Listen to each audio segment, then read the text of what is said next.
there are intentional things happening, because the prince of the air is real, the prince of darkness is real, deception is real, demonic, satanic possessions, these are all real things that we can even see in the Bible.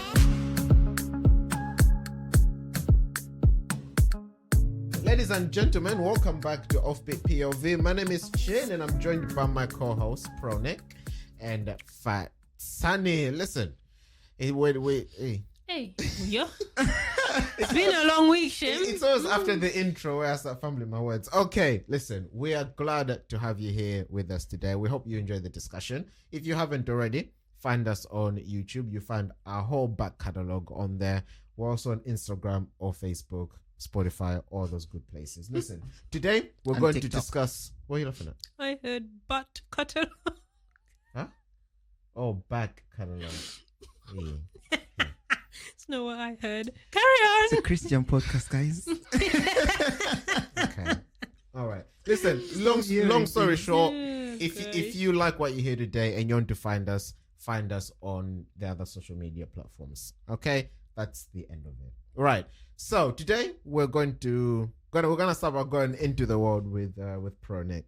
All right, so a couple of things got my attention. I think they're quite comical, actually. And I thought to myself, I wonder what Offbeat POV would think about this.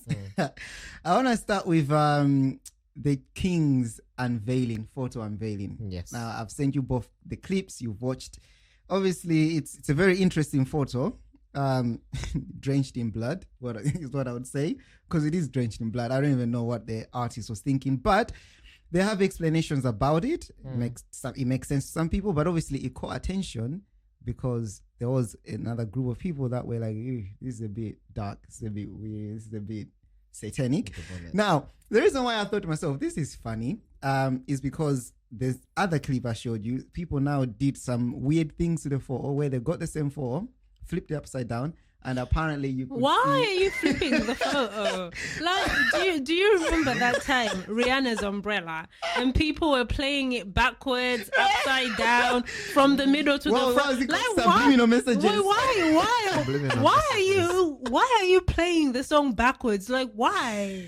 Who's asked you to play it backwards? Because they're telling you that's where the secret message is. Exactly. But at what point in life will I think, let me play this song backwards? No, they're not saying you're gonna listen to it backwards. They're saying that message that you hear when you play it backwards. Then the message is not for me if I have no thought of playing it backwards. The message is going into your brain when you're listening to the song normally, but then you hear it clearly when you play it backwards and slow it down. Or it's like you are unknowingly taking part in satanic worship. So. Yeah, something like that. So it's like we're singing these songs, we're having fun, not knowing that they're actually glorifying It was devil. when the water hit her, apparently there was the devil entering her. Every time. No, but here's the thing, and this is why I brought this, because going off of what we spoke about last week, I strongly believe there are intentional things that are happening in this world, right? Now, I don't know about the music industry and the subliminal messages. There's enough out there to suggest that it is a thing. People spend time looking into it. Obviously, I don't know. There's no way of knowing. Yeah, I would say. You remember not so long ago there was the who is this one? The one that Piers Morgan hates the most. Nas X? No. The other one, the white man wears shoes now. Sam? Wears shoes? Sam Smith. Is it Sam Smith? Yeah. Did you say wears shoes now? No. Yeah, I meant high heels and stuff like that. I figured one of Hold on. Why did he not wear shoes to begin with? Right, so my question is coming. I'm sorry, wrong-winded introduction. Okay. But yeah, he actually had a whole devil worship thing in one of the concerts that he did. There are intentional things happening. Because the prince of the air is real. The prince of darkness is real. Deception is real. Demonic, satanic possessions. These are all real things that we can even see in the Bible. So I strongly believe that these things are there.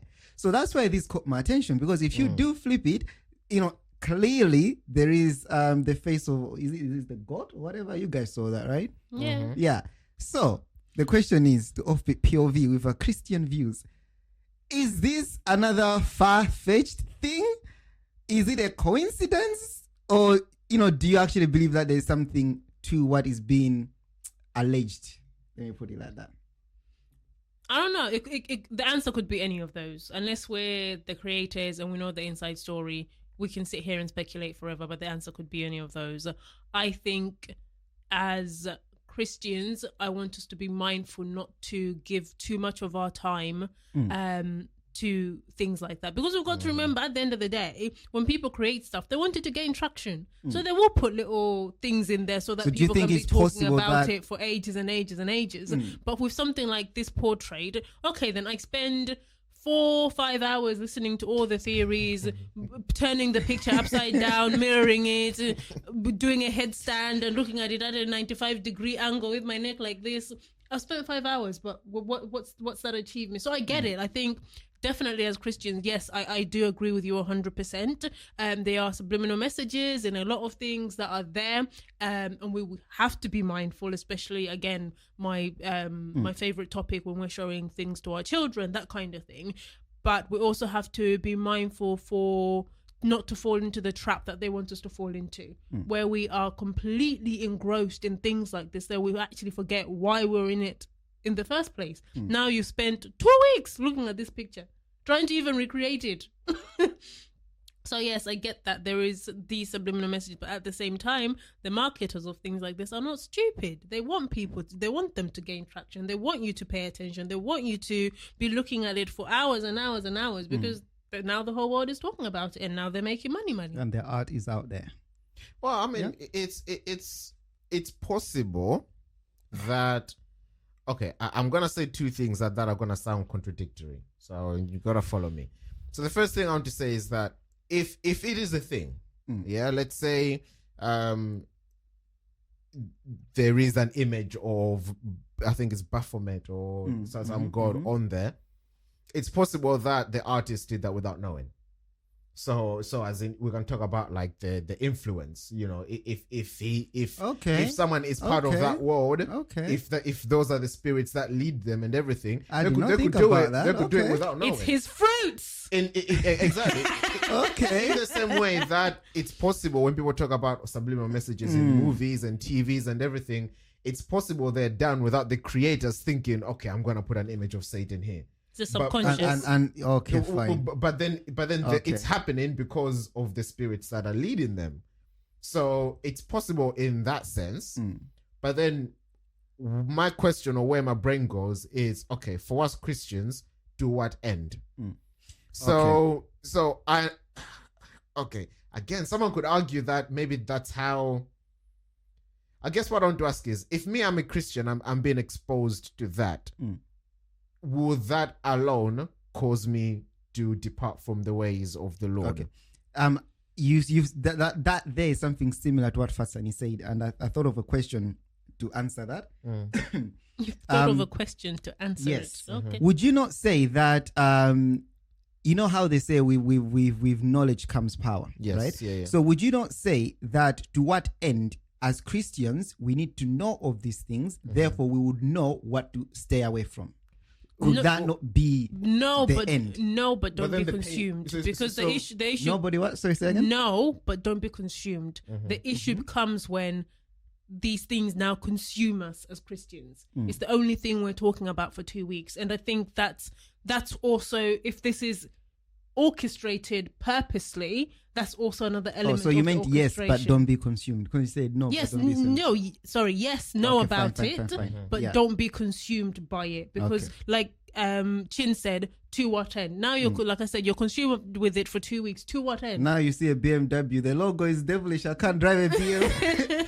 I can't ride a bike. It's devilish. So let's stay on there for a little bit, because it does go to stuff like that. So I did see a little bit when this thing came out, and people were like, guys, you can do this with a lot of things. You can mirror a lot of things, put them next to each other, and you see images. Now, one argument to say, yes, but that's because everything is devilish. Another argument would say, it's just patterns and shapes and whatnot. There's nothing to it. Which one is right? I guess Fatsani's point, who cares? Why does it matter? Because, okay, let's say, for example, we think or we believe the BMW logo somehow has the image of Baphomet. Does that mean all Christians shouldn't drive BMWs? Is that what we're saying? I mean, would it not be what we're saying? No, but this is what I'm asking, because for me that sounds ludicrous. Because me just driving a BMW doesn't mean I'm worshiping the devil. That doesn't mean that you're. Does it not mean that you're partaking in that world? But we're in the world. We're not of the world, but we're in the world. The things that you don't know about, fine. But if you know about it and then you're choosing to, is that not a problem? And this is what I'm saying. But do we know, or do we just suspect and think? Because I imagine there are things that we know. So, for example, the pushing of certain ideologies and beliefs and stuff like that in the world that are clearly anti-God. We know that, okay, these things, the spirit behind these things is no. So therefore, it's either maybe you stay away from it if you can, you resist where you can, or let the dead bury their dead. You mind your own business where you know. But something like McDonald's, I think there was a time McDonald's came in the fire line as well. He's just defending his snacks. It's me going to buy a cheeseburger at McDonald's. Now I'm eating in the temple of Satan. I'm like, I just wanted a cheeseburger. You used to work in the temple of Satan, not even eat in this. You were working in his temple. So I get it, but then I guess for me, my biggest question would be, okay, if someone can tell me or explain to me how this could either pull me away from God or lead me away from the spiritual life, then I can be like, okay, fair enough. Let's talk. But if it's just look at this, look at this, look at this. Remember, there's an issue. There is a danger in too much knowledge as well. Yeah. Remember in Revelation it says that those that have not known the secrets of the temple of Satan, or along those lines, paraphrased. So those that knew. Those that have not known. So I think it's just commending people who haven't okay, fine. known. No, as in partake. No. Not partaking, but knowing. So my point is, sometimes in your efforts to, I guess, expose the devil, you end up knowing him even more, and knowing more things than you should know. Okay. Next thing. I felt like a cliffhanger. No, but going back to the painting. I mean, the painting itself questionable, because it's like I get it's meant to be a modern take of a portrait of the king, but again, I feel like it's been done intentionally. Yes. To have for conversations to be had. Would I hang it in my house? No. So no, I think it's one of those paintings that, like, if you think about it, let's say it's like 2095 or something, and they're talking about one of the kings of England. I can see it being an impactful painting. I think it's one of those paintings that will age well. Yes. So if in like 2130, if the world is still around, especially and they're looking at, especially if he goes on to do something crazy. Let's say he decides to murder half of Africa. No, think about it, guys. See that picture in the history books. You're gonna be like, I can see the blood. The blood of the Africans. So in my head, the first thing, because it is an what? But then in that year, somebody will be saying, yes, it was painted with the blood of the Africans. Rumor has it their bodies leaking and they were doing that. Wow. Yeah, because when it was unveiled and I saw it, it definitely, it's an odd, it's an odd take on a portrait. I'm not gonna lie, it is odd. But then I was trying to think, is it one that maybe this artist is a visionary? Maybe he's thinking way ahead. Maybe he's thinking in the future, people are looking back at King Charles and they look at that. Honestly, it's a photo that's gonna stand out. It's like, ooh, King Charles, So maybe I don't know. Fair enough. Thank you very much for those thoughts. I mean, we don't want to go too deep into the conspiracy theorist pothole. All right. I'm gonna go to two slightly serious things, and then if I have time at the end, there's something that hopefully is gonna give me a win over the two of you. Fair enough. What are we? Exactly. You'll find out. All right. So what I say. Obviously, we are the stewards of the planet, of the world. God gave us charge over animals and whatnot. Yes. I'm sure you guys saw this cow that was run over by the police because it had escaped from who knows where, and obviously they had to put it under control. And for whatever reason, the policeman thought I don't know if it was him alone or he was instructed to, but running over. Now we know England is an animal-loving country, right? Obviously, they lost it. And I'm thinking to myself, but this is beef. This is beef. So, in your opinion, as coming from the mentality of stewards of the world. And before you come in with your comments, I do know that in Malawi, and I know this because I was told, even though you're going to slaughter an animal, they are now cracking down on how you handle those animals on their way to wherever they're going. So you had people, for example, hanging goats upside down, on cars, pickups as they're traveling. You'll be holding chickens like this, swinging them. Apparently, the police are cracking down on that. They're saying that, no, that's inhumane, even though they're food. They're not humans. But I mean, that's in chicken.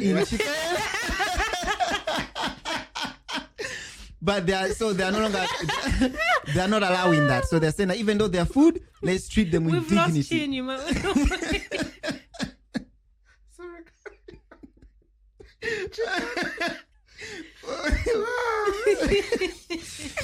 But yeah, so that's why this caught my attention. I'm No, like, he's England of still all finished. places. No, you come England out. of all places. Yes. England of all places, I'm like, obviously it makes sense. So from a Christian point of view, as stewards of this planet, knowing that we're not supposed to be obviously careless and so on and so forth in the New Testament, was there anything wrong with what he did to that cow?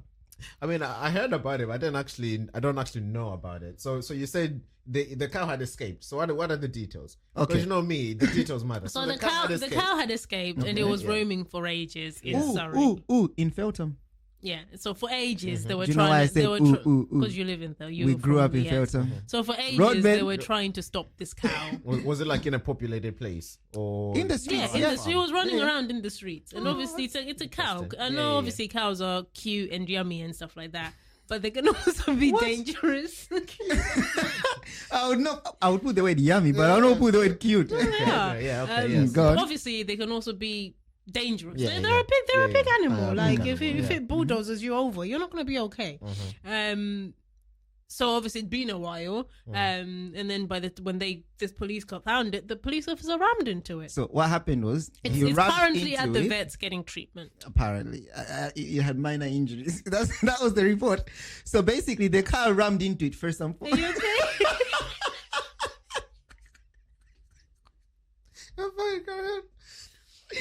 Okay, so basically, It's funny because this is a true story. you know the bit that got me. It's like a vet getting treatment. listen. The policeman has actually been taken off the front line. It's that serious. No, Okay. the police, the Surrey Police Okay. Commission have had to report themselves. Okay, so I just Oh, need so to before understand. Fatsani comes in, question to add something. Yeah, Basically, the police guy hit the cow and it went tumbled over. Then as it was on the floor, just before it got up, he drove the car over it and just stopped so he can pin it down. That's all the footage we have. Right, okay. Go on, okay. Fatsani. So before you come in, I just want to understand, was anyone in immediate danger? That much we don't know, but we know it had been roaming for a while. Okay. I guess you can But we say don't know to an ex, you can't say whether anyone was in immediate danger because Yes. obviously it's roaming the streets, is crossing roads, busy roads. Exactly. If you hit a cow going 30 miles an hour, 40 miles an hour, you're not going to be okay, and neither will There the could cow. be a human being there who just gets knocked off. I don't know if you can say about immediate danger, Okay, fair enough. but Okay, I understand. it had I to be put. understand. It had the situation It had to be. it had to be exactly. controlled, basically. Yeah, and the yeah. policeman was trying to get the situation under control. Yeah. Now we don't know if he was advised to do that or if he did it himself. An inquiry has been opened to investigate what happened, basically. And the man himself has been taken off the front lines. I actually brought a newspaper. It's in my bag. I forgot. Okay, so to bring it. why did that catch your attention? What do you think about what the policeman did? To be fair with you, if it hadn't gotten so much attraction, I don't think I would have bat an eyelid. Like it's a loose animal. It's an animal. It's gotten loose, right? We need to catch it. For whatever reason, they didn't have guns. Some people were talking about tranquilizer guns or whatever. I don't think there would have been anything that these people would have done that anybody would have been happy with. Unfortunately, we live in I don't know if we were in the car and we were listening to something, but we live in a society where it's very hard to get anything right. So I feel like I don't know in what situation the people trying to find this cow people would have been satisfied with in order Maybe hugging to it. catch it. No, how you gonna? It's a huge beast. You're not And gonna it was carry running around. It was not walking. It was running around. It was cows would. So yeah, so that's what I think. To be honest, I think the policeman did nothing wrong. I think whether it was him or the team themselves, they did what they could in the moment to bring it under control. And like I said, before it gets to our plate, it just experienced minor injuries. Now it will go off, they'll kill it properly, and then you'll find the same people that are complaining eating it at a pub next to their house. No, I think the police's motto is protect and serve. Like I said, they're doomed if they do, they're doomed if they don't. Because if that cow had injured somebody, or if Now that it would have cow been about had broken into somebody's house, everybody would have been saying, "Where were the police? What were they doing about There it? you go. Why did the so police not just nudge it with their car a little bit?" Do animals even come into the police jurisdiction? Well, isn't that like animal control, PCR? It was too big for them. They deal with dogs. I don't know. But I guess that's what people are saying, that where was the this is where the investigation is coming in. Where was their consultation with places like the RSPCA and vets and stuff like that, fire service, that kind of thing? Should there have been more people involved in trying to get? I don't think maybe on the radio or something, but I imagine. Well, I think for me, if the policeman acted because he did a risk assessment and he saw that we need to get this cow under control before something goes wrong, then I think props to him. Because sometimes when you act to prevent a risk or to prevent something, people will judge you because you've stopped the thing happening. But then if you had led it and the thing happened, they would judge you because you've let the thing happen. And unfortunately, the burden of being a person in responsibility, sometimes you just have to take the flak of being judged for preventing something that could have been worse. Now, I don't think he should get suspended or anything like that. They can take him out of the public spotlight for a bit while everything dies down and then give him back his thing. That's fine. That's just to appease the mob. Again, that's just part of managing people. Sometimes you do things just to appease the mob, shut them up, and move on. And move on with life. But to go back to your original framing of the question about stewards of the earth and how to handle animals and stuff like that, I agree with that. Yeah, because just because we kill them and eat them, it doesn't mean we treat them anyhow. Because although they may not be as conscious as we are, we know animals can feel pain. They feel joy, feel sadness, and experience. I don't know about all those joy, happiness, or dogs I don't know get about depressed. but we know pain they can definitely feel because they're a living thing. So I think if we're saying, okay, guys, no, you can eat the cow, but just minimize the amount of pain that it goes through before you kill it. I think that's fair enough. I think that's a human thing to do. But towards this situation, chicken. Yeah. Because you're going to kill a chicken doesn't mean you just carry it, bash it in all the rocks and whatnot. Is it going to make it taste any less worse? I don't know. Maybe happier chickens taste better. Who knows? But my point is, just from a pain aspect, we know scientific research for us. We know what it feels like to feel pain, and we know it's not pleasant. So why would we wish that upon another living thing? But it's God ordained. God said, "Eat the animals," so we will eat them, but we will kill them in a way that is, humane, for lack of better. So then, Fatsani, last word. What is our message to this police officer and to the British public, who obviously have been very, very offended by the events that happened? You know what? Before I say my last words, a scenario pops up in my head. Imagine ringing the police. Let's say there's a burglar, or you're getting beaten, or something really bad is happening and you need the police. And they say, sorry, no one's available. They're catching a cow. The cow has gone loose. I'd be like, come again? Am I not more important than the cow? I think we need to, as a society, we need to start being fair to people in jobs like that. Yeah, understanding fair, because we're seeing a lot of incidents where the police are doing what they're tasked to do, protect and serve, but as soon as that situation happens, they're thrown under the bus, essentially thrown under the bus. So I get it. I'm not saying there shouldn't be any scrutiny to services like that, but at the same time, we need to be, I think we've said in this podcast before, we need to be rational. Not just understanding, we need to be rational. In that situation, what would you have done rationally? Could there have been another way to stop the cow? Possibly, but at that moment in time, that might have been the only way. And then also we have to be rational to the point that we think, okay, so this cow didn't get stopped in that moment. What if he had harmed somebody? Now the police officer is still in trouble because. But now they there's didn't- an exactly. injured human So being. I think as a human, we really need to be rational. We can't just because something doesn't sit right with us, then it's hang him, throw him out to the stake. No, actually sit and rationalize the situation before we start throwing out heinous crimes and comments. Well said. Yeah. I just want to say again, based on what I was saying, I think the motivation matters as well. Because if the police officer was just like, oh, this would be a fun opportunity to run my cow down, then I think you can examine that motivation and assess whether being a police officer is the best career for him and stuff like that. So motivation does matter. But if it was, I need to subdue this cow and I have this big vehicle I can use, you can argue, was it the best in the moment? You can say ifs and buts, whatever, but that's what he did and that's what he accomplished. And honestly, it could have been heavy injuries, but it was just minor. It happened, yeah. But I think motivation does matter. If there's any reason to believe he's just like, oh, a cow, ram it down, and that's a different story. Then yeah. But I guess going to what Fatani was saying, and I think we need to be rational. So when something like that happens, the first thing the police or whatever need to do is question.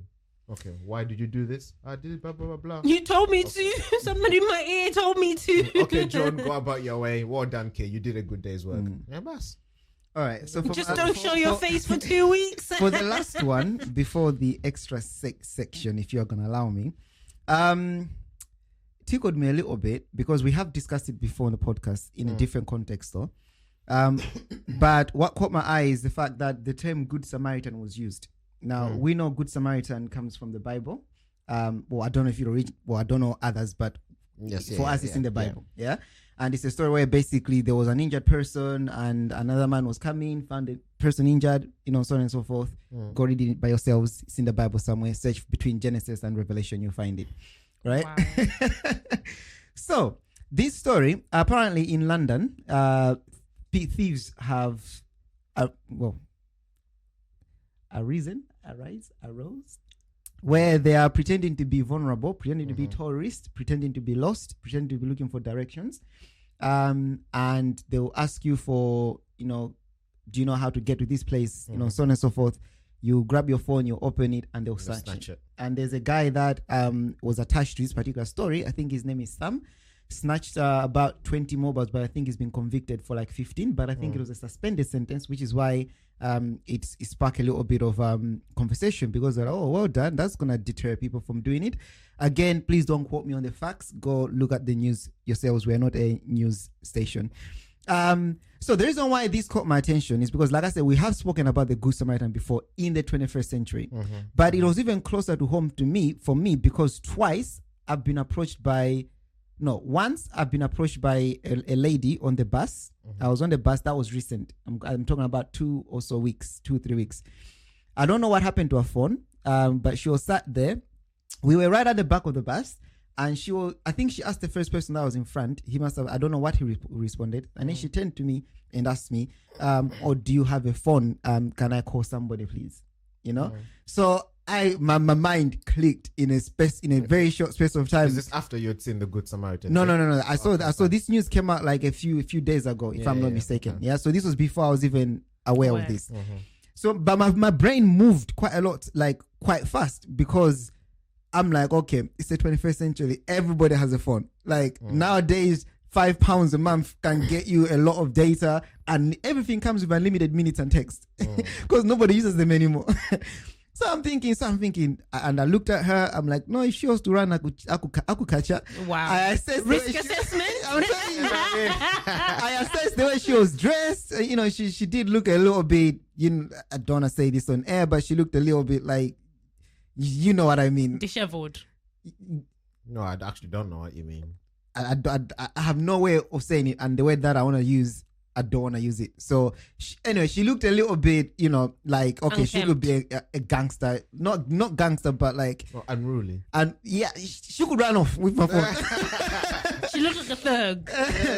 Thuggish, unruly. Yeah, like, okay, I'm gonna say it. I don't think it's bad. She looked like someone who belonged from the council estate, basically, something like that, right? Okay, fine. So I'm like, I don't know about this. But this happened in such a quick time. Like, I'm talking about maybe 10, 15 seconds max. Yeah. And then what tipped it for me was the fact that I was at the back of the bus and the bus was moving. I'm like, nah, I'll catch her. So I gave her my phone. Yeah. I unlocked everything. She done her phone call. Done. Right. Second situation. This one happened twice where people were lost and I had to take my phone out and give them maps. Yeah. And give them directions. The second time, it was an actual lost man and the woman. They were going to GP surgery. I happened to be driving at the time. So I told them to just follow me. This was also like a week or so ago. Yeah. So when I came across were they also driving or were you No, driving? they were also and driving. they They were were walking also behind driving. you. I No, just no, needed no, to no. clarify. I gave them the map, but he looked a bit confused because you know what Google does? Sometimes you tell you that you are there, but it will take you to the back of the building. So in order for them to get to the front, they had to go to the main traffic lights, 10 left and then 10 left, that kind of thing. So I tried explaining, but then I could still tell that he was confused. So I was like, you know what? I'm done what I was doing here. I'm heading that direction anyway. Just follow me. Yeah. So when I came across this, I started thinking then, because obviously I do that. I want to say by nature I'm a kind person, but the way we've been brought up, especially with a Christian influence, we help. Yeah, you find people in need. If you can, you help. But the world we are living in now is not making it easy. Let's be fair.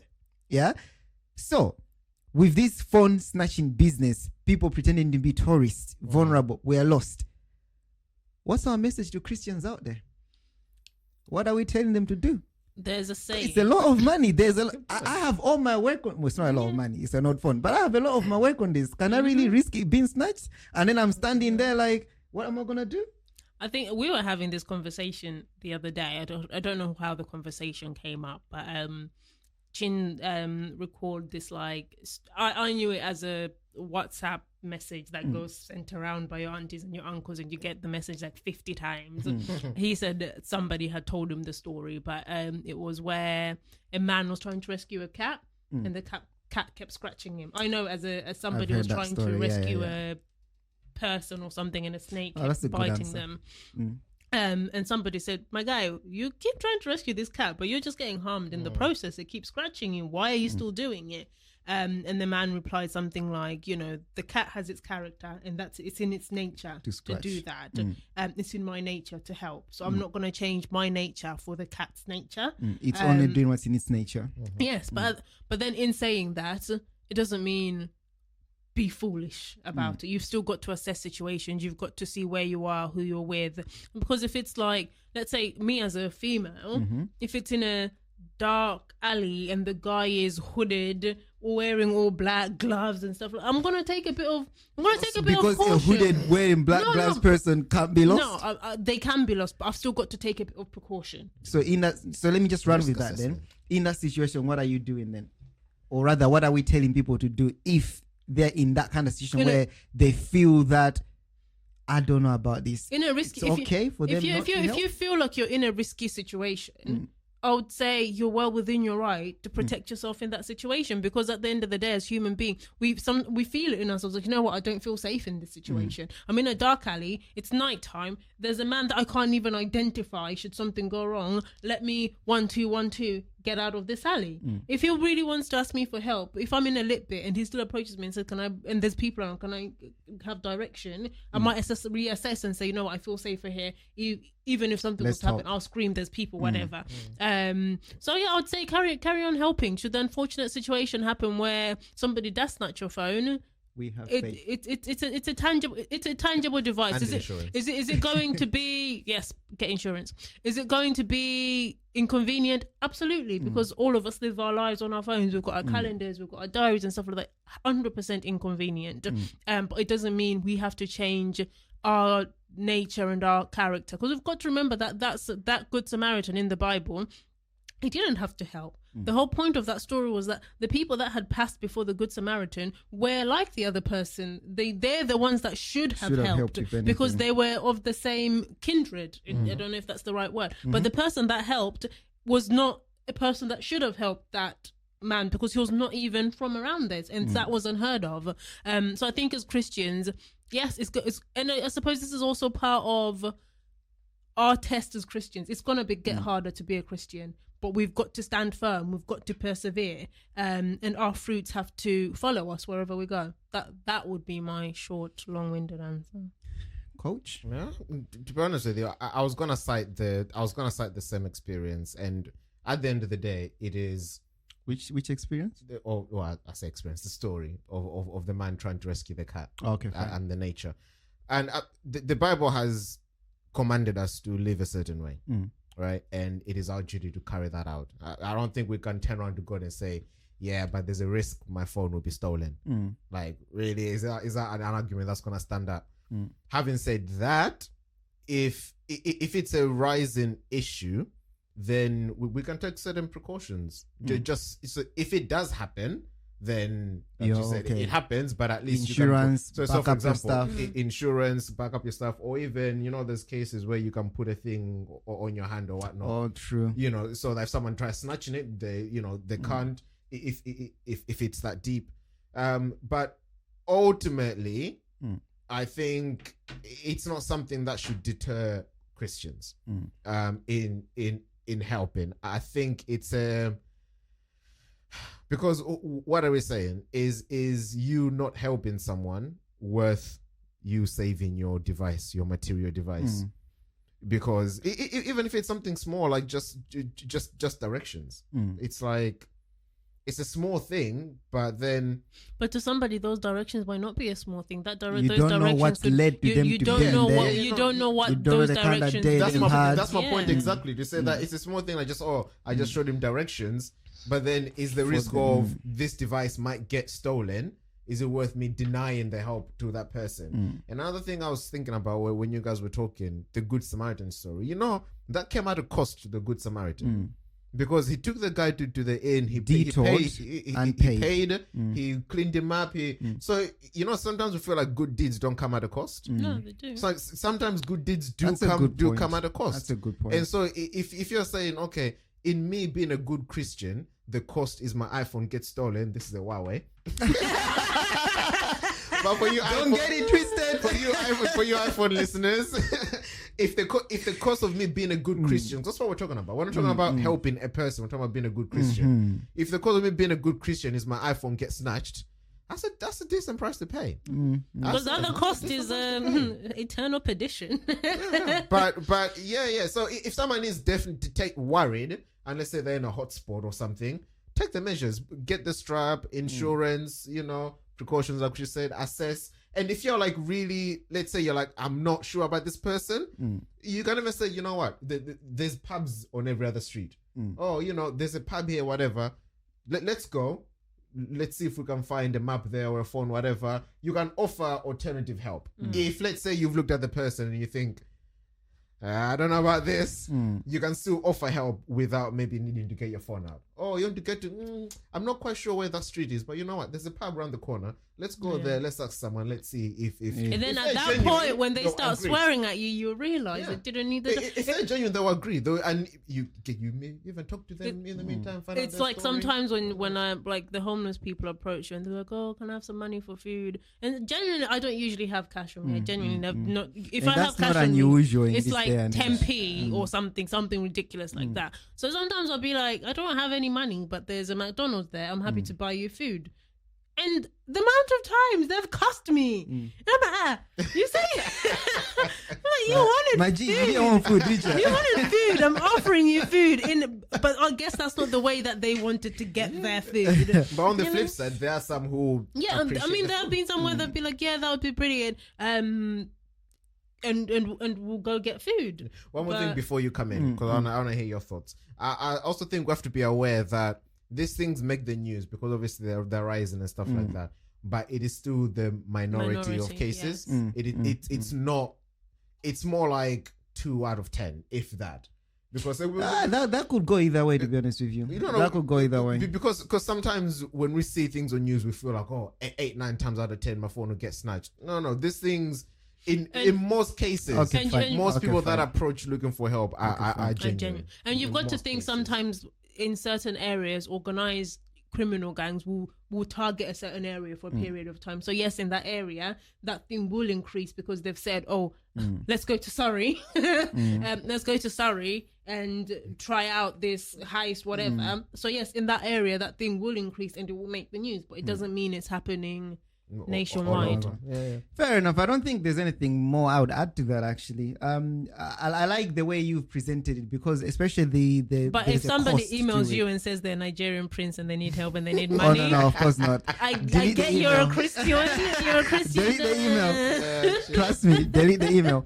But yeah, no, I can't add anything to that. I think what I've liked the most, that maybe perhaps I wouldn't have said myself, was the fact that there's a cost. Sometimes there's a cost to kindness.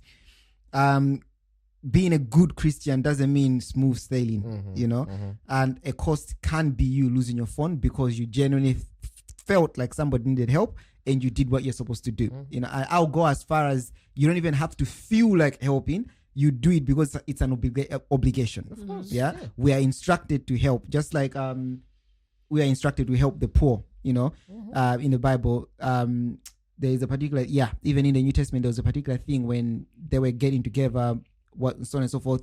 A conversation was had amongst the apostles, and the encouragement that they came from the old apostles to the new one, which was Paul, was, you know, continue helping the need. And to which he responded, the very same thing I was willing to do anyway. So I feel like, but being there's a good also Christian, that powerful thing that Christ says, where it's like, he's challenging them. It's like, oh, when did we eat with you? When did we come to see you? And there it's you like, go. when you fed the widows, when you came and saw me in prison, and that's Exactly. really, really powerful, because it's saying what you're literally, when you're helping other people, when you're helping the poor, you're essentially helping God in His works. Amazing. I think that's a great place to end it, to be fair. 100%. So nothing different, but I did like the fact that be aware that, of course, people are doing dodgy stuff, people are snatching, we are seeing it on the news. You know, there are certain areas where it's hot, but, you know, it doesn't come without a cost. And Christ is assuring us that our reward is in heaven. Yeah, you know, 100%, so 100%. My thoughts. What was the extra? I feel like such a good place to end. I don't know if I want to bring the extra in. Of us now. Okay, fine. All right. It's not going to take long anyway. So I don't know if you are aware, but obviously in South Africa, the current president has been re-elected. Okay. In Malawi, we have elections coming up later on. And obviously my favorite person has passed, and I know you both heard about that. I felt a lot worse than when the Queen passed. I'm not gonna lie to you. This one affected me, like proper affected me. Okay. Yeah, I didn't just say she's dead. Like I've been working on that all day. I actually felt like he was gonna be good for the country. Like I actually felt anyway. Talk about it another time. And obviously in the UK, elections are coming up as well. Now, I remember last time the both of you were out here battling out, trying to squeeze me, saying that yes, you would go die for your land, for your country, for your government. So I just wanted to know, are you going to vote? And if you are going to vote, who are you voting for and why? And what is the divine intervention that you've received in order for you to vote for that particular person, if any? To be fair, I don't know if I'm going to vote. I don't know who I'd vote for. I think I've had this conversation with several people. I'm hearing all these manifestos, hearing all these people campaigning. And to be fair, I don't see any benefits for myself as a person who works. It's always about what we're gonna do for these people and these people and these people. And I analyzed, I said, hold on, well, how am I benefiting? As a taxpayer, how am I benefiting? So I really don't know. I just feel like I feel selfish. I need more. But at the minute, no. Give me more. At the moment, no one is tantalizing me. So I'm watching. I'm watching, but right now, I feel like I'm just hearing empty words. So until somebody says something that really grasps me, and I believe that's probably what they are going to do, maybe then I'll start deciding who I'm voting for. You're going to answer this one at the same time as well, because I really want to tie it into the conversations we've had, especially going back to responsibilities as Christian in the country that we're living in, or in the place that you call home, right? Because as you know, my understanding or take on that is slightly different. So do you believe that this is something that you need to pray about as well? You know, because like we are saying right now, it's like, you know what, I really don't know who to vote for. Is that something that you then have to be like, you know what, let me pray? Because obviously the backstory I wanted to give to this was the fact that we know biblically God is clear to say that I'm the one that set up leaders and remove them. Yeah. So do you, if you're gonna partake, or coming from an angle of, as a Christian, you should partake because that's part of our responsibility, if you understand it or believe it like that, Is this something that you need to pray about as well? When it comes to praying, especially for decisions, that's a personal matter. Okay. So something that you may need to pray for, I may need to pray for. You may not need to pray. I may not need to pray for. Yeah. So if the question is, do you need to pray about who you're gonna vote for in the election? That's your personal conviction. Okay. What if I was to phrase it like, do you need to seek God's guidance? Well, so in whatever form that takes. My answer to that, and this is what I was going. My answer to that is, me as a Christian, as a born again Christian, I believe that I walk in the Spirit.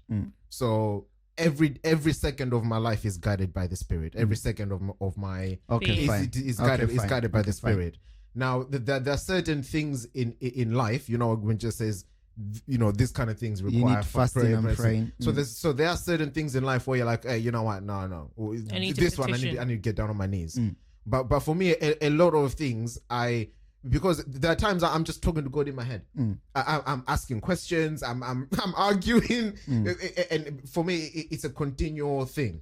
So, and this is what I'm saying, it's a personal thing. So, if there are people who pray about everything. Okay, they pray about what they should eat for dinner. That's fine. That's their relationship. Okay. So, I would say that if you feel like you need to pray for it, do so. Okay. If you feel like, if you take my position, whereas I'm a Christian, I'm in the Spirit, I'll look at the manifestos. I mean, I won't, but I'm just saying, I'll look at the manifestos and I'll decide which one I want to vote based on ABC. And you want to do it that way, you can do it that way. But I don't think there is. So who are you voting for? So I don't know if I'm gonna vote.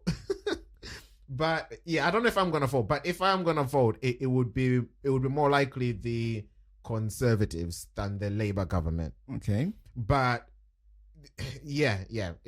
But we can get into all of that. But that's politics and ideologies and outlooks on. Did you want to come in? Stuff like that? But to answer your question about God, what did you say? So why am I hearing a lot of I don't know if I'm going to? Again, going back to is this not? That's what I want to type from our understanding. Should this not be a Christian's duty as well? We are part of the government. We talk about we have to obey what the government says. We talk about we are ready to go fight and kill other people for the government, for the country that we're living in, which is governed by the government. Yeah. That issue. Should we not be involved as well in how that government is going to be run as part of a Christian duty? That's really what I want to get down to. So my question is, if you are not voting, I want to know why. Are you not then disobeying? No. You can be involved if you want, but you don't have to be. It's not a law that you have to vote. Okay. Right? So if I don't vote, I'm not breaking the law. It's not illegal not to vote. Okay, fine. But in the same way, you can go to Dudley Council town meetings. They held them occasionally. Citizens go, they talk to the MP. You can do that if you want. You don't have to be. So you can be as engaged or disengaged as you want. When I talk about fighting for the country, I'm talking about because that's how the country is run. For lack of a better word, I don't like this word, but let's say democracy. Yeah. When I say about fighting the country, I'm fighting for democracy. What is that democracy? It's all of this: the voting, the blah blah blah blah blah. So I'm not fighting for my ability to vote for the Conservatives. No, I'm fighting for the choice of everyone in this country to have that choice. That's what I'm fighting for. So it's not. I'm not saying it's your duty to vote. It's your duty to be in politics. It's your no. But you're saying it's your duty to go fight for the right for those people to think. Yes. But again, I think when we had that conversation is if you're impressed to do that. Again, you don't have to, but if you're impressed to do so, then go and do so. But yeah, 100%. Yeah, it's not. I wouldn't go. All Christians have to vote. No. Politics is be engaged or disengaged as you want. People always say it's better to be engaged because everything affects you. So they say, why not have your voice? Why not have your say? I agree. But if I say, you know what, voting is not for me, I again, this is a personal conviction. Don't hang me. But obviously the verse you quoted, that God assigns rulers or not. So I believe that either way, whoever is going to win is going to be God ordained. If I want to cast my vote because I want to, I don't know, feel like I'm part of the whatever, great. If I want to just sit back and see how the stocks will fall, great. It's either way, whether I go to war or not, whoever God wants to win this war, they are going to win. It's fine. 100%. Whether we get moved from this land to another land or not, wherever it is, I'm going to go. I'm going to be a child of God. It's going to be okay. God's plan doesn't depend on the individual. Decisions we make. But it is a privilege to be involved in God's plan. And if that's the case, let's be privileged to be involved in the decision that God is going to So make. are you voting, and who are on you who- voting for? If who if is going to encourage me lead England. vote, I'm not going to argue against that. I think it's a good thing to vote. I'm not Are encouraging you you to vote. voting, and who are you voting for? I'm not voting, and the reason I'm not voting is because you know my stance on this. For me, I Yes, get It's yourself kicked out of the country. Come on. it's a little bit what Chino was saying there, because for me, we are not citizens of this world, of this planet. Yeah, nothing that happens on this planet henceforth affects us. We are just riding out the time. Yeah, and things will happen. We will go through things as God determines. There'll be times like he said where you're facing certain things and you need to pray. I'll give you an example. Let's say my wife is abroad and she wants to come in, but the government is saying no. I believe that is not the government decision. Ultimately, it's up to God. So I will get on my knees. I will pray. Is that a prayer petition? you know, Sounds like a low-key hold on. prayer petition. Before you carry on, let me. That's an interesting point. So let's say you have your wife abroad and you want her to come to the country. The government are saying, you know what? So let's say, for example, let's say reform comes in, and they're saying if we win, we're gonna stop immigration to the UK for the next 10 years while we get ourselves sorted, for example. Which means if they win, your wife is not coming into the country for the next 10 years. So are you saying there's something wrong in you saying, hey, you know what? That's not gonna work for me. Let me cast my vote at least to try and sway them from not winning. I'm saying Fully that knowing that obviously, like we said, ultimately what will be. But then is there something wrong in you saying, Let me vote for Labour. Let me vote for Labour because they serve my purpose. I don't want to say there would be something wrong. I want to say the way my mind works. The way my mind works is that whether that government wins and they put the 10-year ban or not, because ultimately God is in control, my wife is going to come to this country. So that's how my mind works. She's not. She is going to come because Or she's God not. is the one that makes the way. But what if God doesn't want her to come? Well, if that's the case, you always say, let's leave God's mind to God's mind. Wow. How is it God's mind when her not coming, but it's the will when it's her coming? Because that's what faith is, isn't it? No, true. That's what faith is. Faith is things hoped for but not yet seen. Yeah, so my that's hope true. is that she's gonna come, and I Yeah, have but then faith we that she's gonna still come. can't negate that even if she doesn't come. That is still God's will. I'm not negating that. I'm just yeah, saying that okay. my He doesn't prayer want to and my entertain will is she's gonna doesn't come, want to entertain despite of who is in power, despite of what they put. They could raise up. They're raising the annual salary to like 38,000 by next April. Something They like could that. raise it to 100,000. She's still gonna come, even though I'm making 10,000. So that's how I operate, because that I understand that. Remember, there's a passage that we used to love a lot. No, we used to love a lot. I think we still do. Daniel. God made it. How does it phrase it? He made someone to look favorably upon Daniel. You know that verse, guys. When Daniel got moved to Babylon, he caused the heart. Yeah, he caused the heart of someone to look upon Daniel favorably. Oh no, wasn't it when The food thing. No, There's a food because they were vegetarians. They couldn't eat because it was meat. Babylon. But then when I think Mesopotamia took over, the king Xerxes looked favorably onto Daniel. Because he was in the court of Nebuchadnezzar, and then when the regime changed, But even before that, because their diet was particular, so they would have been forced to eat certain things. Don't quote me on that. But so that's the point. The point is that God does that. I will never forget something. Just to one last story. But going back to the days when we used to struggle with visas and things like that. You remember what our mother said when the lawyer said to her that there's a 95% chance that they're going to refuse this visa. And she said, that 5% is too much for my God.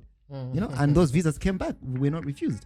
So that's how I operate. So it's not that I don't care, but my mind is, God is ultimately in charge despite whoever is. So that's why I'm not bothered about it. But you guys were fighting about that. So that's why I was fighting about fighting for the country. That's why I brought it like that. Yeah. It's the same thing.